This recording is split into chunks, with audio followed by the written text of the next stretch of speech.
Well, good afternoon, everybody. We just had a very frank conversation with the Senate and House Democratic leadership. Look, the principle at stake here is very simple. We have disagreements about tax policy, but you don't shut that government down. We have disagreements about health care policy, but you don't shut the government down. You don't use your policy disagreements as leverage to not pay our troops, to not have essential services of government actually function. You don't say the fact that you disagree about a particular tax provision is an excuse for shutting down the people's government and all the essential services that come along with it.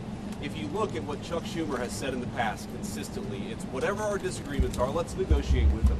Let's talk about them. Let's figure out a bipartisan solution, but you don't shut the government down. In other words, you don't put a gun to the American people's head and say, unless you do exactly what Senate and House Democrats want you to do, we're going to shut down your government. That's exactly what they're proposing out there. Now, we have to remember, they're very frustrated. They say that they're very frustrated about the fact that this negotiation has not taken place until today. But if you look at the original thing they did with this negotiation, it was a $1.5 trillion spending package, basically saying to the American people, we want to give massive amounts of money, hundreds of billions of dollars to illegal aliens for their health care, while Americans are struggling to pay their health care bills. That was their initial foray into this negotiation. We thought it was absurd. We told them it was absurd, and now they come in here saying that if you don't give us everything that we want, we're going to shut down the government. We think that's preposterous. We think it's totally unacceptable, and we think the American people are going to suffer because these guys won't do the right thing. Now, I want to make one final point here. You will hear a lot from Senate Democrats, from House Democrats about the fact that American health care policy is broken. Well, we know that American health care policy is broken. We've been trying to fix it for the 8 months that we've been in office, but every single thing that they accuse about being broken about American health care is policy the Democrats have supported for the past decade. So if they want to talk about how to fix American health care policy, let's do it. The Speaker would love to do it. The Senate Majority Leader would love to do it. Let's work on it together. But let's do it in the context of an open government that's providing essential services to the American people. That's all that we're proposing to do. And the fact that they refuse to do that shows how unreasonable their position is. I think we're headed to a shutdown because the Democrats won't do the right thing. I hope they change their mind, but we're going to see. I'll let the Speaker say a few words. Thank you, Vice President Vance. I want to thank the President as well. They showed strong leadership today. They invited the 4 leaders over here because the President is operating in good faith, and he demonstrated that very well. The problem is that Chuck Schumer and Leader Jeffries refuse to acknowledge the simple facts. Let's review what the simple facts are. As the Vice President was saying, this is the common sense thing to do. This is the right thing to do. This is the simple thing to do. By way of review, the House is getting back to the way the regular appropriations process is supposed to work. 12 separate appropriations bills passed through the House Appropriations Committee, 3 off the floor. The Senate doing their work as well. All this in bipartisan fashion, by the way. They passed 3 bills in the Senate. Those bills don't match up exactly. So for the first time in years, since 2019, you have a conference committee that is being constituted between the House and the Senate. This is the way a bill becomes a law. They work out the differences. All this is happening in bipartisan fashion. The problem is we run out of clock. September 30th is the end of the fiscal year, so we need a little more time. So what we did in the Republican majority is the right, responsible, simple thing. A clean, continuing resolution, a short-term, nonpartisan continuing resolution. It's only 24 pages in length. Leader Thune has a copy if you want to see the exhibit. There's nothing partisan in here. No policy riders, none of our big party preferences, because we want to do the right thing by the American people and allow more time for negotiation. Now, there's a reason that Chuck Schumer and Hakeem Jeffries have come out here, stomped the feet, saying that they can't go along with this. They're trying to bring in extraneous issues. They issued a counter proposal. You should go take a look at what they requested. $1.5 trillion in new spending that is unrelated to the ongoing appropriations process. They wanted to, as you said, restore taxpayer-funded benefits, okay? Hard-working taxpayers in America. They want to take your funds and give that for benefits to illegal aliens. They want to restore that because we got rid of it. They want to prop up left-leaning media outlets. $500 million they threw in on top of that. $1.5 trillion on a 7-week stopgap funding measure. We're not going to do that. They know we can't do that. And we never have in the past. During the Biden administration, there were 13 threatened shutdowns. The Republicans in the minority did the right thing. We kept the government open. We're simply asking for the Democrats to do the same.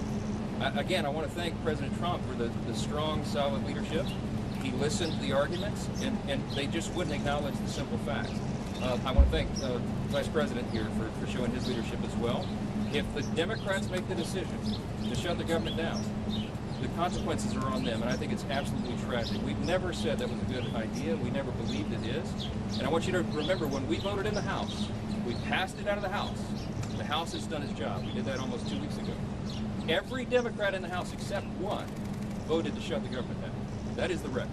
And don't forget it. As we've step in here. Mr. Vice President. This right here, ladies and gentlemen, is what we're talking about. 24 pages. Continuing resolution to fund the government through November the 21st. I don't know where they're saying this is some huge partisan thing. This is something we do fairly routinely.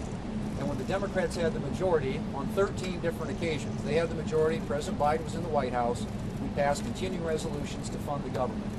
This is purely and simply hostage taking on behalf of the Democrats. Republicans are united.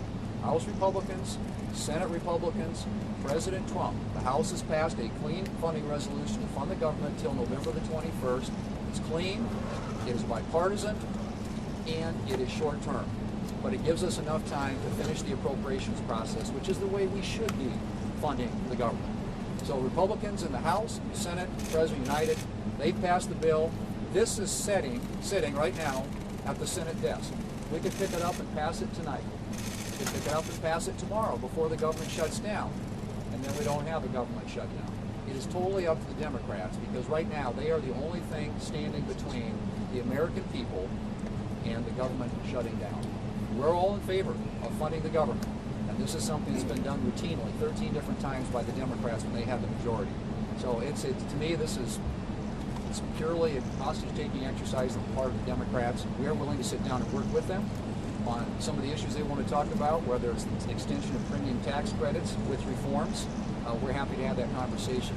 But as of right now, this is a hijacking of the American people, and it's the American people who are going to pay the price.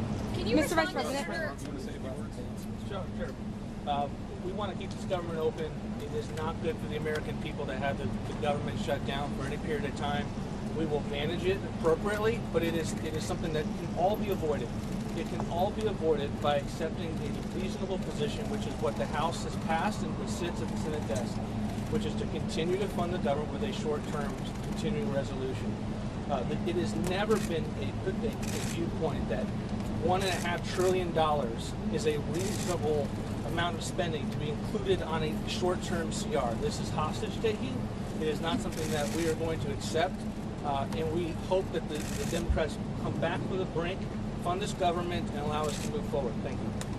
Right. Mr. Vice President, so just to be clear, is there room for negotiation here with Democrats? And you mentioned you believe that we are headed toward a government shutdown. Is the federal government preparing to fire federal workers if the government does indeed shut down? Well, first of all, we have to keep essential services functioning as well as possible if the Democrats shut down the government, and Russ has been tasked with making sure that's possible. Now, you asked about negotiations. One of the things I admired about the president, but frankly the entire team's approach during the conversation we just had with Chuck Schumer and Hakeem Jeffries was, yeah, they have some crazy ideas. Giving taxpayer money to illegal aliens for health care, that's a crazy idea.